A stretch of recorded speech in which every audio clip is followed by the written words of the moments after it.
Assalamualaikum warahmatullahi wabarakatuh.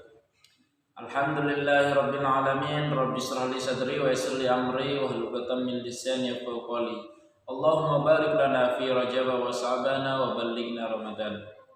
Apa kabar anak-anak? Semoga selalu dalam lindungan Allah, diberikan kesehatan, keselamatan di dunia wal akhirat. Ya, anak-anak, pada hari ini kita alhamdulillah bisa bertemu kembali di pelajaran SKI.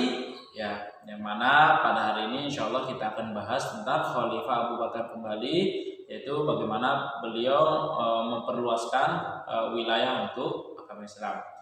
Ya, tapi sebelum kita mulai, pesan pawan jangan lupa tetap sholat duha di rumah, berbakti pada kedua orang tuanya, dan jangan lupa tetap mendoakan ibu bapaknya, gurunya, dan semua teman-teman keluarganya ya. Semoga sehat selalu.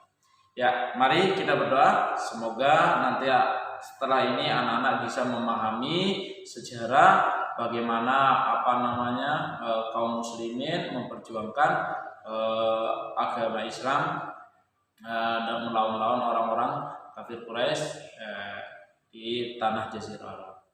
Ya, mari kita berdoa. Mulai. Bismillah. Doa selesai. Ya, anak-anak, kemarin kita sudah bahas tentang peperangan Khalid bin Abu Bakar As-Siddiq melawan kaum-kaum murtad yang biasa disebut dengan perang Riddah. Nah, sekarang kita akan bahas tentang perluasan wilayah, yang mana saat itu perluasan wilayah itu meliputi nanti termasuk di Konstantinopel ya, dan pokoknya di Jazirah Arab. Nah, yang mana di sini perluasan wilayah ini melawan siapa saat itu? Abu Bakar, kaum muslimin itu melawan Persia dan melawan Bizantium ya. Yang Bizantium itu disebut dengan Romawi ya saat itu ya. Nah, Persia dan Romawi itu saat itu sedang terus berperang. Mereka sedang pecah belah lah.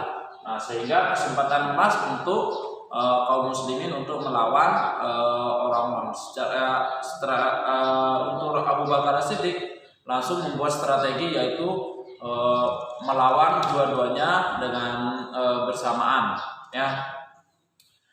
Terus ya, kita mulai, yaitu melawan Persia, atau yang dimana di Persia itu adalah di Syam ya, disebut dengan Syam. Itu bagian meliputi Irak bagian barat ataupun Suriah ya. Nah, Abu Bakar As-Siddiq ini mengutus dua panglima ya. Ingat ya, nanti anak-anak jangan lupa. Abu Bakar mengutus dua panglima, yaitu Khalid bin Walid dan Musanna bin Harisah ya. Yang mana di sini alhamdulillah pasukan muslimin selama berperang melawan Persia, itu pasukan Islam menguasai Hira, yang mana Hira ini salah satunya disebut yaitu Ambar, Darmatul, Jandal, dan Fas, kota-kota lain. Nah, sempat terjadi selesai peperangan setelah pasukan Islam menguasai kota Hira ya. Kenapa berhenti? Karena Khalid bin Walid itu diutus oleh Abu Bakar As-Siddiq untuk segera menuju ke Suriah ya, untuk membantu pasukan muslimin yang sedang terdesak di Bizantium itu. Nah, di sini sehingga yang tadi awalnya di Persia itu dipimpin oleh Khalid bin Walid, maka diganti komando dipegang oleh Musanna bin Harisah. Ingat ya namanya Musanna bin Harisah. Nah, itu di Persia, melawan Persia. Nah, terus bagaimana dengan yang kedua, yaitu menghadapi Bizantium atau Romawi Timur, yang disebut dengan Konstantinopel. Ini yang biasa, ini banyak sejarah ya. Penaklukan Konstantinopel biasa disebut dengan Al-Fatih ya, gitu ya. Romawi itu saat itu masih pecah juga, nah Romawi Timur sama Romawi Barat saat itu sering pecah. Nah, terus saat itu pemerintahan Bizantium ini berpusat di mana? Pusat kotanya ya, kayak kalau kita di Indonesia itu pusat kotanya di mana? Ibu kotanya di Jakarta. Nah, saat itu pusat pemerintahan Bizantium itu berada di Damaskus, Suriah. Nah, di sini Abu Bakar As-Siddiq ya mengirim pasukan ya, beberapa pasukan untuk menghadapi mereka semua, yaitu dengan apa? Ada 4 pasukan. Ingat-ingat nak ya, ini. Nah, biasanya pasti keluar yang ini 4 ini. Yang pertama pasukan Yazid bin Abu Sufyan ke Damaskus ya. Nah, di pusat pemerintahan Bizantium. Yang kedua pasukan Amr bin As itu ke Palestina ya, di Yerusalem. Pasukan Surahbil itu ke Yordania ya. Nah, ini yang terakhir pasukan Abu Ubaidillah bin Jarrah ini ke Hims. Nah, itu pertempurannya yang sangat luar biasa. Kenapa? Saat itu terutama di menghadapi Bizantium, yang mana pasukan Muslim itu hanya berjumlah sekitar 18.000 saat itu, nah ya, 18.000. Sementara kaum kafir Quraisy itu berapa jumlahnya, nak? Mereka jumlahnya 240.000. Nah, perbandingannya jauh sekali. Makanya sepanjang sejarah Islam itu tidak pernah namanya menang jumlah. Dari perang Badar pasti kaum muslimin itu jumlahnya sedikit, tapi alhamdulillah bismillah semua pertolongan Allah Islam akhirnya menang ya. Nah, karena jumlahnya di sini saat itu di Bizantium jumlahnya sangat sedikit kaum muslimin dibandingkan dengan kaum kafir, akhirnya di sini kewalahan pasukan muslimin ya. Nah, akhirnya Abu Bakar As-Siddiq itu mengutus siapa? Khalid bin Walid itu untuk segera pergi ke Syam ya.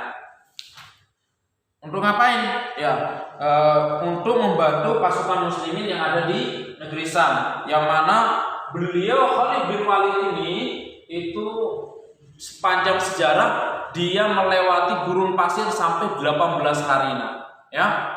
Nah, itu selama itu tidak pernah orang melewati padang pasir seperti itu. Cuma satu-satunya saat itu Khalid bin Walid sampai 18 hari melewati padang pasir ya. Nah, di sini akhirnya setelah Khalid bin Walid bertemu dengan pasukan muslimin, mereka langsung bergabung di peperangan. Nah, di sana dia terjadi peperangannya itu di mana? Di pinggir sungai Yarmuk. Nah, makanya disebut dengan perang Yarmuk. Ingat ya namanya. Kenapa disebut? Karena saat itu kaum muslimin terjadi peperangannya di pinggir sungai Yarmuk. Ya saat terjadi peperangan di Yarmuk itu, nah di sini ada berita bahwa Umar bin Khattab itu meninggal dunia. Nah, dan saat itu juga Khalid bin Walid mungkin di sana beliau meninggal, dan di sini diganti oleh Ubaidah bin Jarrah. Nah, alhamdulillah saat itu peperangan pun dimenangkan oleh orang Islam ya. Di sini merupakan peradaban yang pertama di Jazirah Arab ya, melawan Bizantium. Nah, bagaimana kebijakan pemerintahan Abu Bakar? Nah, ini anak-anak, saya langsung habiskan materi ini. Nah, kebijakan pemerintahan Abu Bakar. Nah, yang pertama, beliau itu mengumpulkan Al-Quran ya, atas saran siapa? Umar bin Khattab ya. Nah, di sini pengumpulan Al-Quran awalnya Abu Bakar As-Siddiq itu beliau enggan, malas untuk enggak mau untuk melakukan ini ya. Tapi karena Umar bin Khattab terus mendesak, karena saat itu ada beberapa pertimbangan. Yang pertama, di saat perang di Yamamah melawan yang mengaku sebagai nabi, Musailamah al-Kadzdzab. Nah, itu banyak para hafiz Al-Qur'an yang sudah hafal Al-Qur'an gugur di medan peperangan itu. Nah, di sini atas usulan Umar bin Khattab, Abu Bakar akhirnya memutus di sini diserahkan kepada Zaid bin Sabit. Nah, ini dia sebagai penulis yang mana dulu Al-Qur'an itu ditulis di kulit-kulit unta, di batang kurma, di batu, semuanya akhirnya disatukan.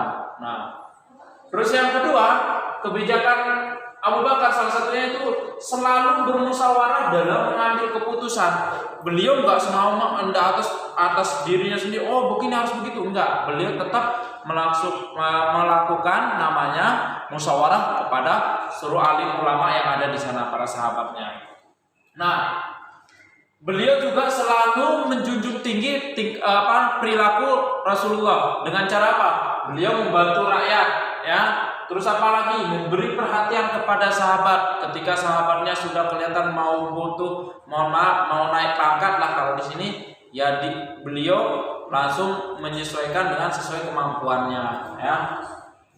Nah, beliau juga kebijakannya apa? Nah, nanti anak-anak biasanya yang akan keluar ini aja nanti dijawab ya. Apa saja kebijakan pemerintahan Abu Bakar? Pengumpulan Al-Qur'an. Yang kedua apa? Nah, ini boleh jawab ini. Mendirikan Baitul Mal. Nah, apa itu Baitul Mal? Yaitu lembaga yang mengurusi kas dan keuangan negara saat itu ya. Nah, ini diserahkan kepada siapa? Abu Ubaidillah bin Jarrah. Yang mana Abu Ubaidillah bin Jarrah ini disebut dengan julukannya beliau Amin al-Ummah atau kepercayaannya umat. Dia tuh sangat dipercaya oleh masyarakat Jazirah Arab ya, karena kejujurannya juga beliau.